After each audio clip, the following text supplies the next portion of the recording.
ठीक है, चलिए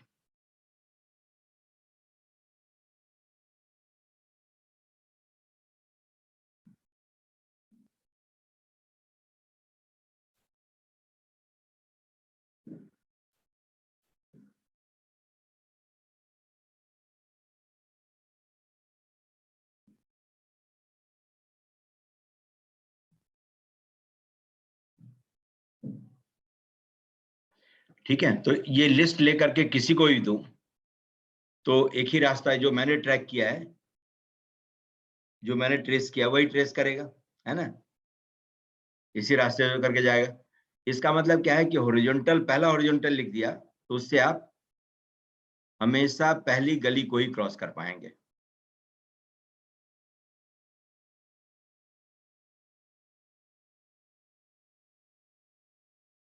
ठीक है, हमेशा पहली गली को ही क्रॉस कर पाएंगे, चाहे जहां से भी क्रॉस करें।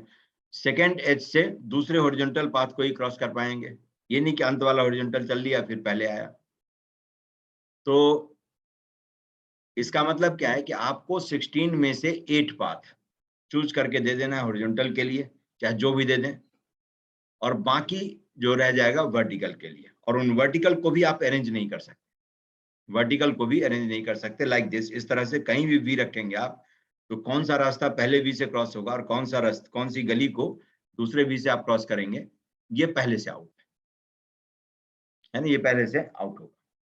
तो इन सारे हॉरिजॉन्टल को आइडेंटिकल लेते हुए और सारे वर्टिकल को आइडेंटिकल लेते हुए, है ना, आपस में सारे हॉरिजॉन्टल को आइडेंटिकल लेते हुए और सारे वर्टिकल को आइडेंटिकल लेते हुए टोटल अरेंजमेंट निकाल लीजिए।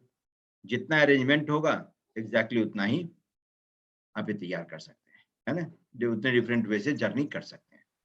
तो 16 स्टेप्स है, उसको अरेंज करने का टोटल तरीका होता है 16 फैक्टोरियल, लेकिन out of which 8 are identical, तो 8 फैक्टोरियल, और 8 वी आर ऑल्सो आइडेंटिकल, तो 8 फैक्टोरियल। ये हो गया, ये टोटल डिफरेंट तरीका है जर्नी करने का। ठीक है, 8 हॉरिजॉन्टल और 8 वर्टिकल पाथ्स को आपस में अरेंज करने का तरीका कितना हो जाएगा, 16 फैक्टोरियल अपॉन 8 फैक्टोरियल।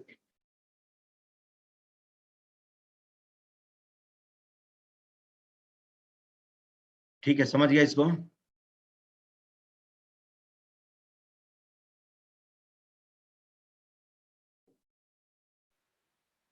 ठीक है, जहां पर अरेंज करना हमारे बस में नहीं हो, या अरेंज करने से डिफरेंट काउंट करने लायक सिचुएशन जनरेट नहीं करना, नहीं करता हो, तो ऐसे केस में बताया गया था कि थिंग्स को क्या करते हैं, आइडेंटिकल ले लेते हैं। जब चेंज कर ही नहीं पाए हैं या पा रहे हैं, इंटरचेंज कर ही नहीं पा रहे हैं, या इंटरचेंज करने से काउंट करने लायक सिचुएशन जनरेट नहीं हो पा रहा है, इसका मतलब things are behaving like identical. तो इसीलिए उसको आइडेंटिकल लेकर के फिर अरेंज कर लीजिए। अरेंज करने का जितना तरीका होगा उतना ही टोटल अरेंजमेंट्स जनरेट हो।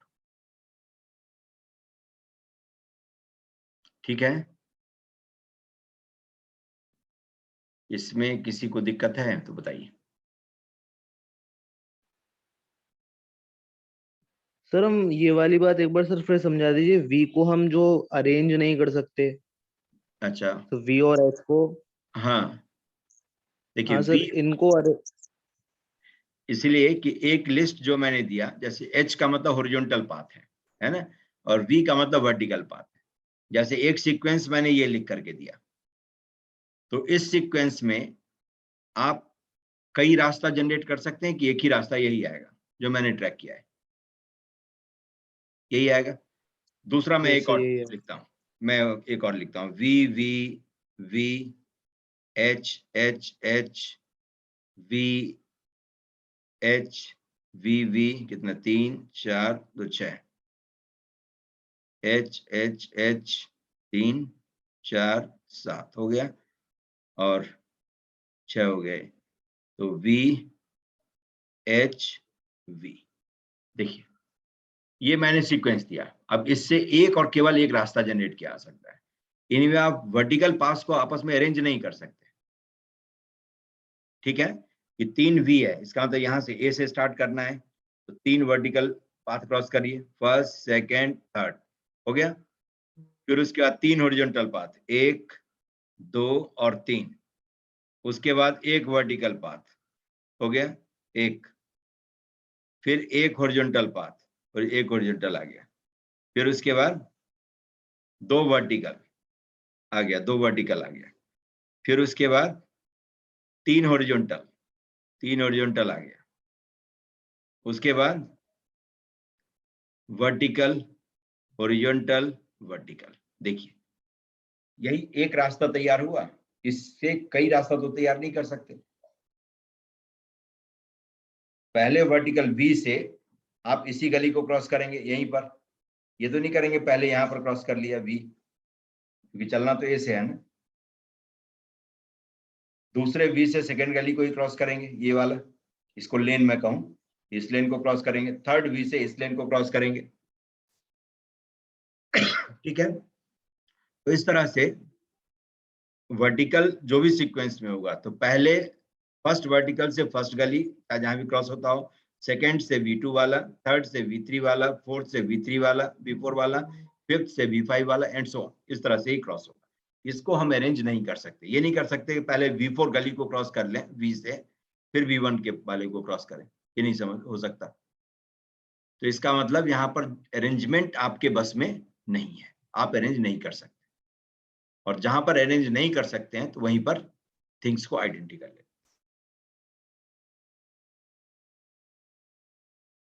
ठीक है, कि जैसे ये यस सर, सीक्वेंस समझ गए, ये सीक्वेंस मैंने दिया, तो इससे कोई भी यही रास्ता ट्रैक करेगा, है ना, यही रास्ता बनाएगा, किसी रास्ते से होकर के जाना है। दूसरा ये दूंगा तो जो हमने पहले तैयार किया तो वही रास्ता तैयार होगा एक, ठीक। इसमें कोई अदला बदली नहीं हो सकती है कि फर्स्ट वी के जगह पर कोई और गली क्रॉस कर ले, सेकेंड वी के जगह पर कोई और क्रॉस करे, इसके अलावा ये संभव ही नहीं, क्योंकि person has to start from A and has to move through lines of grid of chessboard. उसको कोई एरोप्लेन की सुविधा नहीं है, हेलीकॉप्टर नहीं है कि इसको क्रॉस किए बिना दूसरे गली को क्रॉस करके फिर यहाँ पर पहुंच जाए, ठीक। तो इसीलिए थिंग्स को आइडेंटिकल लेकर के, all horizontals are taken as identical, all verticals are taken as identical, और तब उसको अरेंज करने का जितना तरीका है निकाल लेते हैं, यही टोटल अरेंजमेंट्स हो जाए। अब बताइए देख करके, यस सर, समझ गया है? चलिए अब एक और कुछ बात बताता हूँ, है ना। तो ये हो गई कहानी चेस बोर्ड की। अब जैसे कुछ कॉम्बिनेशन से रिलेटेड बात बताता हूँ कि n different things are given, ठीक है, n different things are given। अब क्या करना है, कहता है कि number of ways of selecting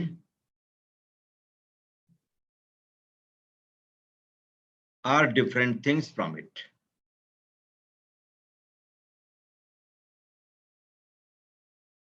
ये कितना हो जाएगा, NCR, क्योंकि n डिफरेंट थिंग्स में से r डिफरेंट थिंग को सेलेक्ट करने का तरीका NCR, यही लिखते हैं।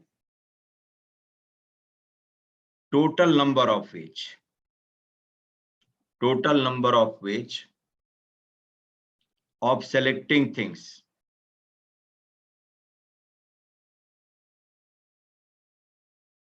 ये कितना हो जाएगा, NC0 या NC1, या n थिंग्स में से 2 थिंग्स सेलेक्ट करेंगे, या n थिंग में से 3 थिंग्स सेलेक्ट करेंगे, या n थिंग्स में से n थिंग्स सेलेक्ट करेंगे, इन्हीं सब का समेशन होगा। Total number of ways of selecting things यही है ना। Rejection is also taken as some sort of selection. जब टोटल कहता, टोटल इंक्लूड्स जीरो सिलेक्शन 2, तो NC0 से लेकर NCN तक का सम, ये कितना हो जाएगा, 2 raised to the power n, ये होगा, है ना। Total number of ways of selecting things equal to NC0 plus NC1 plus NC2 plus NC3 plus NCN, which is 2 raised to the power n। Next देखिए, number of ways of selecting at least one thing.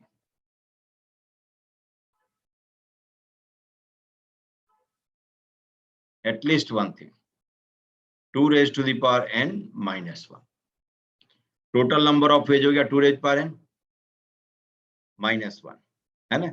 -1 किसके लिए? NC0 के लिए। NC0 हटा दिया क्योंकि number of ways of selecting at least one thing कर रहा है, कम से कम एक चीज सेलेक्ट करने का टोटल तरीका कितना होगा ये कह रहा, बताओ।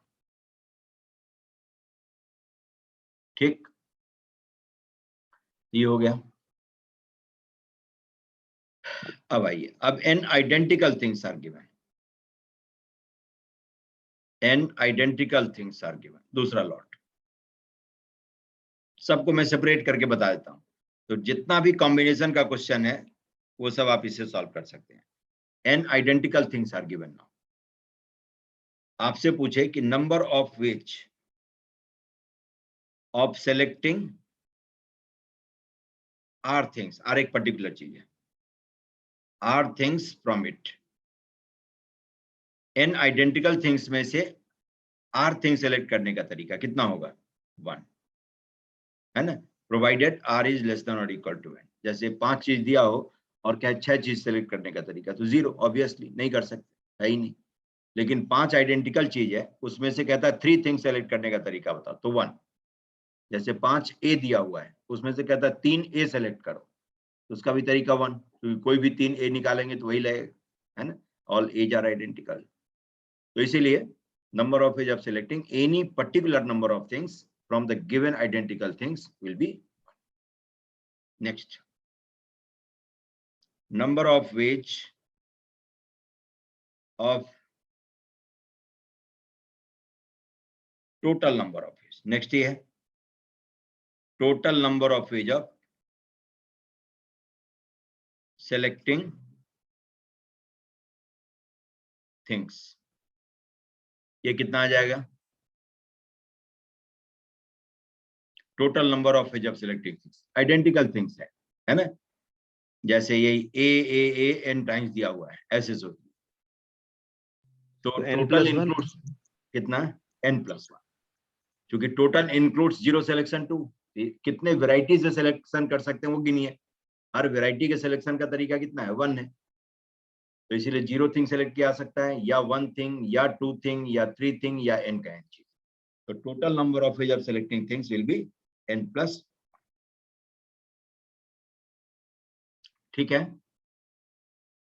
नेक्स्ट, नंबर ऑफ वेज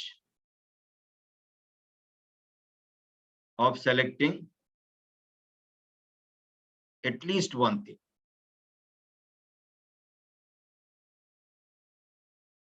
ये कितना आ जाएगा? n। 0 सिलेक्शन हटा देना है, 0 हटा देना है। सब कुछ देख रहे हैं, सब फिक्स्ड पैटर्न पर n आ गया। ये हो गया आइडेंटिकल थिंग्स में से सिलेक्शन का तरीका क्या निकालने के लिए था। अब देखिए, अब मिक्स कर देता हूं। m different and n identical things are given.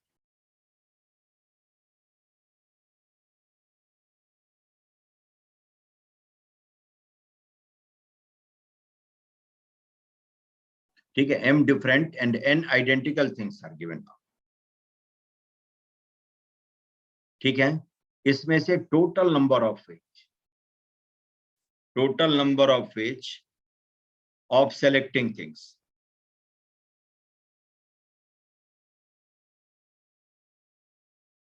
ये कितना आ जाएगा? m identical, m different things में से टोटल सिलेक्शन का तरीका 2 raised to the power m, and n identical things में से टोटल सिलेक्शन का तरीका n+1। तो डिफरेंट थिंग्स में से हर सिलेक्शन, हर वैरायटी के सिलेक्शन के करिस्पॉन्डिंग आइडेंटिकल थिंग्स में से सिलेक्शन का तरीका n+1। तो इसीलिए डिफरेंट थिंग्स में से टोटल सिलेक्शन का तरीका 2 raised power m है, तो 2 raised power m के corresponding 2 raised power m into n+1। ये हो गया टोटल नंबर ऑफ वेज। अब number of veg number of ways of selecting at least one thing.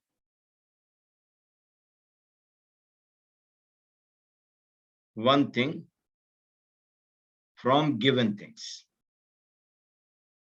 ये कितना होगा बताइए? m different thing, given things मतलब m different things and identical things are given. तो इसमें से कम एक सिलेक्शन का तरीका कितना? Sir 2 raised to the power m minus 1 into n. क्यों?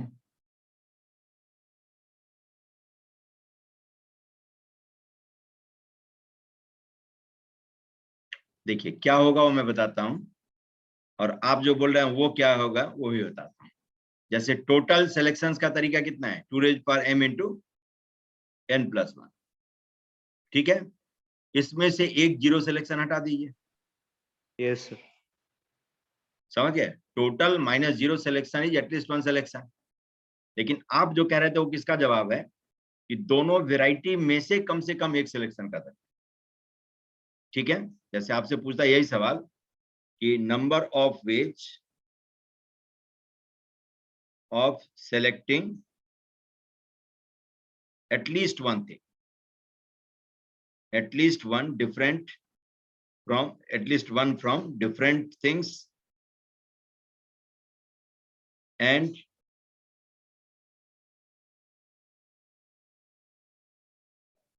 at least one from identical given things. One from identical given things.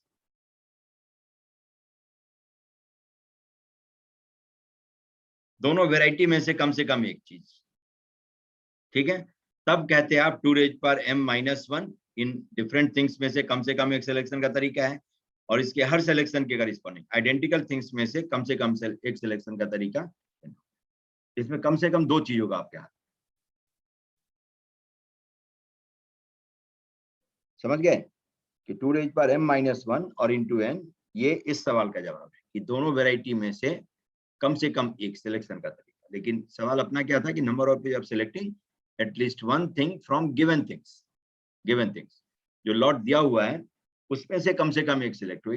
एक आइडेंटिकल आ गया काफी है ना? एक डिफरेंट में से आ गया वो भी काफी है, लेकिन इसका मतलब है दोनों में से कम एक।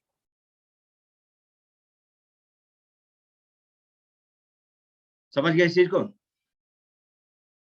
Yes sir. चलिए अब देखिए, अब ये बताने के पीछे वजह क्या है, तो एक टॉपिक मैं डिस्कस करवा रहा हूं जिसमें नंबर ऑफ डिवाइजर्स है ना।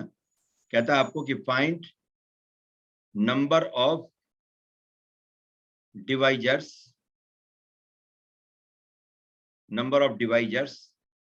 ऑफ से सम नेचुरल नंबर, और किसी भी नेचुरल नंबर को डिफरेंट प्राइम के पावर्स के फॉर्म में एक्सप्रेस किया जा सकता है। लाइक दिस, ये नंबर दे दिया आपको, कहता है इसका नंबर ऑफ डिवाइजर्स बताओ। तो देखिए डिवाइजर कौन सा नंबर होगा? किसी भी नंबर का डिवाइजर वो नंबर है जिसको बनाने में सिर्फ उन्हीं प्राइम का इन्वॉल्वमेंट हो जिस प्राइम से अपना गिवन नंबर बना हुआ है। समझ गए कि वो नंबर जिसको बनाने में 2, 3 या 5 इन्हीं में से किसी प्राइम का या सारे प्राइम का इन्वॉल्वमेंट होता हो, वही नंबर इसका डिवाइजर होगा। गलती से किसी भी नंबर में एक प्राइम 7 दिख गया, ठीक है, चाहे बाकी 2 स्क्वायर है कुछ भी है या नहीं है, लेकिन ये नंबर कभी इसका डिवाइजर नहीं हो सकता। ठीक, नेक्स्ट, ये तो ए हो गया। बी इज कि बाय द वे उस नंबर में इन्हीं तीन में से कोई ना कोई प्राइम है, 2, 3, 5 में से, लेकिन किसी एक प्राइम का एक्सपोनेंट एक्सीड कर गया। जैसे 5 cube can never divide this number, है तो वही प्राइम, लेकिन इसमें 5 का जो एक्सपोनेंट है, उस प्राइम का जो एक्सपोनेंट है गिवन नंबर में प्राइम के एक्सपोनेंट से ज्यादा है, तो such number can never divide the given number. इन दो चीज को समझ गए कि इस कैपिटल एन का डिवाइजर वो नंबर होगा जिसको बनाने में 2, 3 और 5 नाम के प्राइम का इन्वॉल्वमेंट होता होगा, ठीक है। ए बी, उस डिवाइजर में उस पर्टिकुलर प्राइम का जो n में अवेलेबल है, एक्सपोनेंट ज्यादा से ज्यादा उतना ही हो सकता है जितना n में उस प्राइम का एक्सपोनेंट है। उससे ज्यादा एक्सपोनेंट हो तो गलती से वो नंबर कभी इसको डिवाइड नहीं करेगा, ठीक है। तो ये दो सावधानी बरतनी है। चलिए, तब इसके बाद नंबर ऑफ डिवाइजर्स काउंट करें। तो 2 कितना अपने पास अवेलेबल है, 5। तो डिवाइजर बनाने के लिए इसी 2 में से कुछ ना कुछ लेना होगा। 5 2 अवेलेबल है, तो इसमें से या तो एक भी 2 नहीं ले, या एक 2 ले लें, या 2 2 ले लें, या 5 का 5 2 ले लें। तो number of ways of selecting number of divisors is 6। चूंकि 2 5 है, तो 5 आइडेंटिकल थिंग्स में से टोटल सिलेक्शन का तरीका कितना होगा, 6। या तो एक भी 2 नहीं ले, या एक ले लें, या 2 ले लें, या 5 का 5 ले लें। तो 0 से लेकर के 5 6 वेज है 2 को सेलेक्ट करने का। एंड 2 के हर सिलेक्शन के करिस्पॉन्डिंग 3 को सेलेक्ट करने का तरीका कितना होगा, 5। एंड 5 को सेलेक्ट करने का तरीका 3। ये टोटल नंबर ऑफ डिवाइजर्स है, इंक्लूडिंग 1 एंड नंबर इटसेल्फ। 1 भी है और नंबर भी है, तब जाकर के ये टोटल डिवाइजर्स है। जैसे हमने सब में ऑप्शन दिया है, एक भी 2 नहीं ले, एक भी 3 नहीं ले, एक भी 5 नहीं, मतलब क्या लें, तो 2 रेज पर 0, 3 रेज पर 0, 5 रेज पर 0, इन तीनों के प्रोडक्ट से 1 जनरेट। दूसरा एक स्ट्रीम ऑप्शन ये भी हमने दिया है कि सारा 2 ले लें, सारा 3 ले लें, सारा 5 ले लें, तो नंबर तैयार हो जाएगा। ये भी ऑप्शन था इसमें, 6 में, 5 में, 3 में। तो इसीलिए this includes total number of divisors and includes 1 and number. कहता है number of event divisors, by the way क्या बना सकते हैं आप। इवेंट डिवाइजर्स के लिए कम से कम एक 2 का होना जरूरी है, तो 0 2 नहीं ले सकते। तो 2 को सेलेक्ट करने का तरीका सिर्फ 5 है, एक 2 लें, या 2 लें, या 3 लें, या 5 का 5 लें। तो 5 इंटू 5 और इंटू 3, ये हो गया number of divisors. Number of odd divisors कहता है, तो 2 की तरफ झांकना ही नहीं है, ठीक है, 2 की तरफ देखना ही नहीं। तो कितना आ जाएगा, 5 इंटू 3।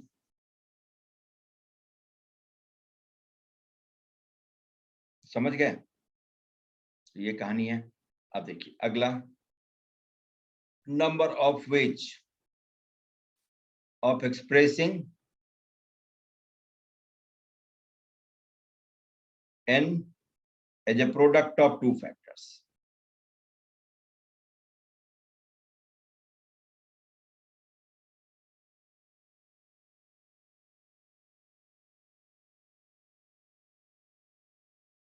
इसका मतलब क्या है मैं बता देता हूं, कि जैसे कह रहा है कि n को 2 फैक्टर के प्रोडक्ट के फॉर्म में एक्सप्रेस करना है।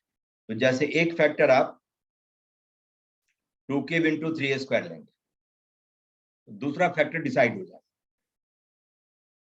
दूसरा फैक्टर क्या हो जिसको इसके साथ मल्टीप्लाई करें तो पूरा नंबर तैयार हो जाए। वो नंबर कौन सा होगा, 2 स्क्वायर इंटू 3 स्क्वायर और into 5 square. This will make the number. समझ गए। तो ऐसे करके कहता है कितने डिफरेंट वेराइटी से इसको एक्सप्रेस किया जा सकता है। जैसे एक आपने 2 रेज पावर 5 इंटू 5 ले लिया, तो दूसरा फैक्टर डिसाइड हो गया 3 रेज पावर 4 इंटू 5। तो एक डिवाइजर आप डिसाइड करेंगे, और ये सब डिवाइजर है, इस नंबर का डिवाइजर है जो फैक्टर आप ले रहे हैं, है ना। तो एक फैक्टर आप डिसाइड करेंगे, दूसरा फैक्टर वो खुद थोप देगा, है ना। तो और ये सब डिवाइजर ही है। तो टोटल नंबर ऑफ डिवाइजर्स हमारे पास में है 6 इंटू 5 इंटू 3। अब इसको 2 पार्ट में बांट दीजिए, 2 से डिवाइड कर दीजिए, ये हो गया 3 into 5 into 3। Total number of ways of expressing n as a product of 2 factors like this is 3 into 5 into 3, है ना। इंस्पेक्टर का नाम नहीं देना है, बना करके छोड़ दिया बस, है ना। 2 क्यूब 3 स्क्वायर और इंटू 2 स्क्वायर 3 स्क्वायर 5 स्क्वायर, या 2 square 3 square 5 square into 2 cube 3 cube 2 cube 3 square, बात बराबर है ना। दोनों एक ही कहलाएगा, दोनों अलग अलग नहीं होगा क्योंकि फैक्टर्स का नाम है। तो इसलिए डिवाइड करने का तरीका निकालते समय 50% आप ऑप्ट करेंगे, 50% आप पर थोपा जाएगा। जैसे पहला फैक्टर हमने लिखा, दूसरा आपने दे दिया, क्योंकि दूसरा यूनिक फैक्टर होगा जिसके साथ पहले मल्टीप्लाई करें तो पूरा नंबर तैयार हो जाए। ठीक, इसको समझ गए सब लोग, बताइए यस कि no. Yes sir. Yes sir. ठीक है, चलिए अब समझ गए तो एक समझ गए मतलब समझदार हो गए। समझदार लोगों को जवाब देना होता है। जैसे आप कहता है यही सवाल जवाब, इसी का जवाब आपको देना है। कहते हैं कि find number of ways of expressing n। चलिए मैं लिख देता हूं 2 raised to the power 4 into 5 square into 7 raised power 4 as a product of two factors।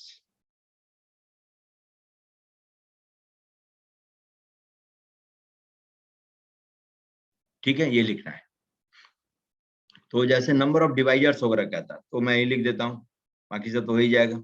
मुझे सिर्फ इसका जवाब चाहिए कि नंबर ऑफ डिवाइजर्स मतलब इंक्लूडिंग 1 एंड नंबर इटसेल्फ, ये हो जाएगा 5 into 3 into 5। ठीक है, नंबर ऑफ ऑड डिवाइजर्स या इवन डिवाइजर्स, ये हो जाएगा आपका 4 into 3 into 5। Number of odd divisors ये हो जाएगा 3 into 5। 2 की तरफ झांकना ही नहीं है। अब इस सवाल का जवाब दीजिए, number of ways of expressing n as a product of two factor. ये लास्ट वाला जो है, ये वाला sir 5 into 3 into 5 by 2। 5 into 3 into 3 5 into by 2। ये तो सारे 7 तरीका हो जाएगा। नहीं, 5 into 3 into 5 by 2 करेंगे तो कितना होगा 75 by 2। नहीं मतलब समझ गए, 37.5 veg. There are 37.5 ways of expressing n as a product of two factor। ठीक है, तरीका है तो 37 होगा या 38 होगा। नहीं,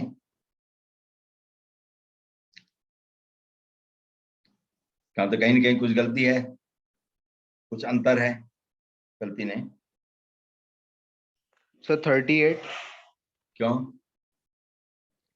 सर एक वो उसमें वो वाला काउंट हो जाएगा जिसमें सेम सारे वो जो दोनों फैक्टर्स हैं वो सेम होंगे। हाँ देखिए, एग्जाम्पल लेने के पीछे वजह यही थी कि ऐसे लिख करके देखते हैं, कहीं घबराहट से कोई सॉल्यूशन मिलता है? कभी नहीं मिलता है, कभी नहीं मिलता। मतलब पढ़ाई छोड़ दें तो पढ़ाई हो जाएगी? कभी नहीं होती है। पढ़ने से पढ़ाई होती है, दिक्कत होती है, डेली डेली 365 दिन रोते रहते हैं, तब भी उसके बाद एग्जामिनेशन होगा तो हंसते रहते हैं, है ना। जो 365 दिन में कम रोता है तो एग्जामिनेशन के बाद भी रोता है। रोना तो है ना, तो पहले ही रो लेते हैं, पहले ही जितना हो कष्ट झेल लेते हैं। तो इसीलिए अब देखिए, अब ये थोड़ा डिफरेंट था इसीलिए आपसे पूछा गया था, है ना, वरना हो गया एक बता दिया काफी है। जब वैसा ही होगा तो दुनिया में और क्या वैरायटी हो उसको इंट्रोड्यूस करने का ये भी एक तरीका है। तो देखिए अब यहाँ पर ये दुख की बात क्या है कि नंबर ऑफ डिवाइजर्स ऑड है। रीजन बीइंग कि number n is perfect square, n is perfect square.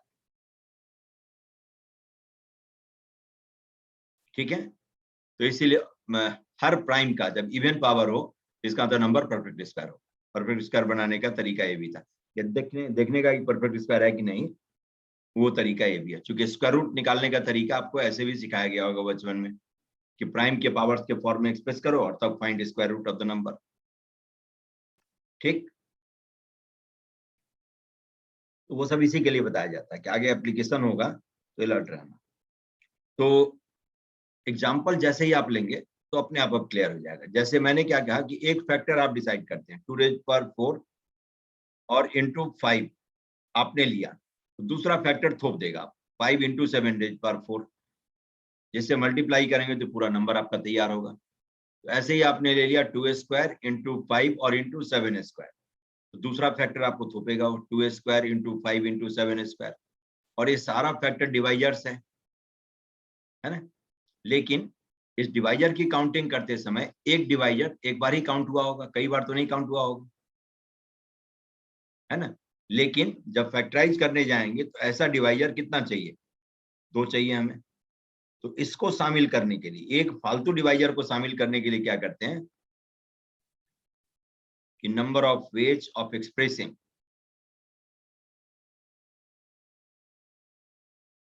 n as a product of two factors, as a product of two factors क्या करेंगे, इन टोटल डिवाइजर्स में 5 into 3 into 5 में 1 add कर लेते हैं। Add क्यों किए, तो इसको शामिल करने के लिए। क्यों, तो जब एक फैक्टर मैं ये रखने जाऊंगा तो दूसरा फैक्टर उसको मिल जाए वैसा ही, बाई 2। ये हो गया 76 और अपॉन 2 मतलब 38। ठीक है। लेकिन यहीं पर कभी हो सकता है कि माइनस करना पड़ जाए। कब, जब सवाल होगा कहता है number of ways of expressing n as a product of two different factors। जब ये कह दिया, समझ गए। तो अब ये तो लेना नहीं है, तब ये तो आइडेंटिकल फैक्टर्स है। तब इसको हटाने के लिए 5 इंटू 3 इंटू 5 -1 और अपॉन 2 कर, तब जवाब क्या हो जाएगा 37।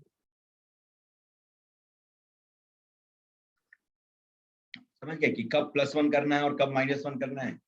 यानी कि +1 करते गए, वहां पूछा number of ways of expressing N as a product of two different factors, फिर +1 करके आ गए, सारा काम खराब।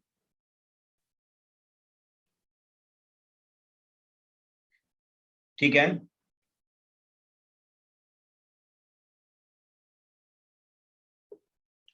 इसमें किसी को कोई दिक्कत तो बताइए।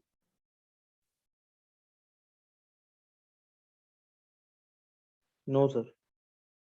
चलिए, ये हो गया। अब देखिए, अब इसी का एप्लीकेशन कहां पर होता है, कहेगा आपको कि फाइंड नंबर ऑफ पॉइंट्स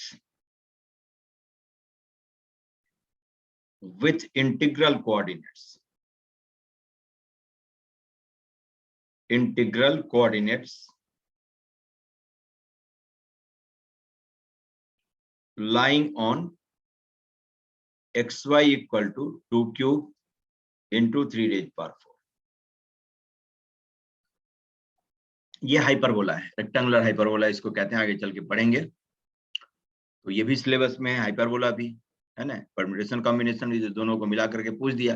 अब यही क्वेश्चन परम्यूटेशन कॉम्बिनेशन में मिलेगा, यही हाइपरबोला में मिलेगा। ठीक है, लेकिन इसकी उचित जगह है परम्यूटेशन कॉम्बिनेशन। कहता find number of points with integral coordinates. Integral coordinates मतलब वो पॉइंट जिसका दोनों कोऑर्डिनेट इंटीजर। इंटीजर 3 तरह का होता है, पॉजिटिव, नेगेटिव और 0, है ना।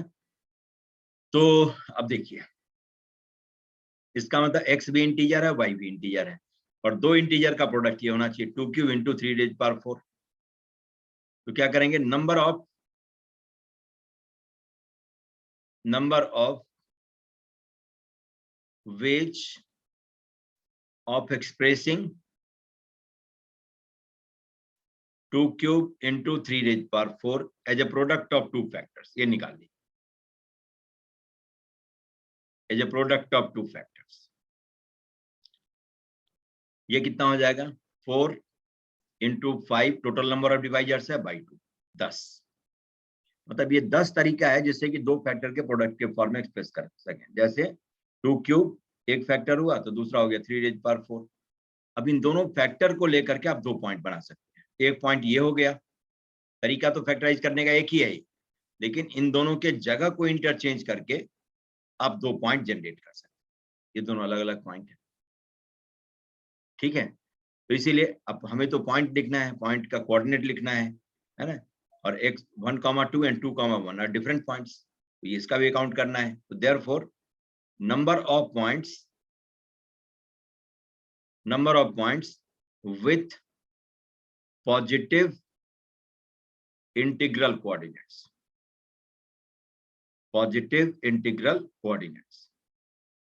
ये कितना हो जाएगा 10 into 2, क्योंकि 10 तरीका था डिवाइड करने का और हर एक डिवीजन के करिस्पॉन्डिंग 2 पॉइंट निकल के आएगा, इसलिए number of points with positive integral coordinates 10 into 2। Positive specify करके क्यों मैंने लिखा, क्योंकि इंटीजर तो नेगेटिव भी होता है। अब इसी कर्व के इक्वेशन को ये कोऑर्डिनेट भी सेटिस्फाई करेगा, तो हर ऐसे पॉजिटिव के करिस्पॉन्डिंग एक नेगेटिव आ जाएगा। तो therefore number of points with integral coordinates, now with integral coordinates, जिसमें कि नेगेटिव भी शामिल होगा, डबल, जितना पॉजिटिव था उतना ही नेगेटिव भी है। 10 into 2 into 2 और into 2 मतलब 40।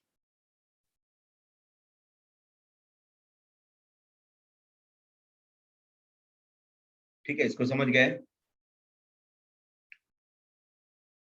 तो किसी नंबर को दो फैक्टर के प्रोडक्ट के फॉर्म में एक्सप्रेस करने का तरीका मालूम है तो इस तरह के क्वेश्चन का जवाब आप दे सकते हैं, क्योंकि जो x और y का प्रोडक्ट है वो किसी नंबर के बराबर है ना, और वो नंबर नेचुरल नंबर है जो किसी प्राइम के पावर्स के फॉर्म में लिखा आ सकता है, और प्राइम के एक्सपोनेंट के फॉर्म में लिख लिया तो उसे दो फैक्टराइज करने का, दो फैक्टर के प्रोडक्ट के फॉर्म में लिखने का टोटल तरीका भी हमारे पास में आ जाएगा। ठीक, ये भी हो गया।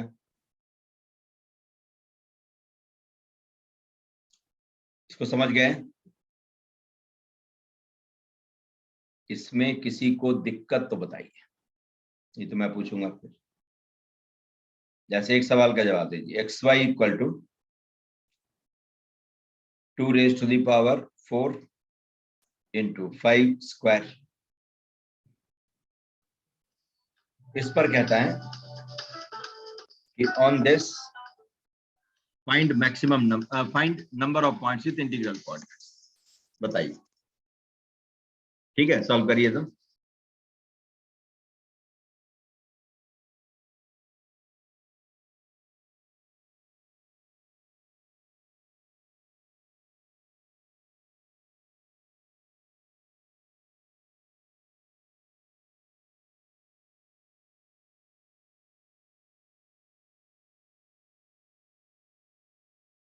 आ गया। On xy equal to this कहता है find number of points with integral coordinates. ठीक है, अब देखिए, अब यहां पर कोई असर नहीं पड़ेगा कि परफेक्ट स्क्वायर है कि नहीं है। ठीक, क्यों? तो अब आपके पास में है जैसे नंबर ऑफ डिवाइजर्स कितना आता, नंबर ऑफ डिवाइजर्स 5 into 3। ठीक है, तो इसमें से एक आइडेंटिकल फैक्टर वाला प्रोडक्ट होता है, तो उसके लिए number of ways of expressing n, इसको मैं n कह दूं, as a product of two distinct factors,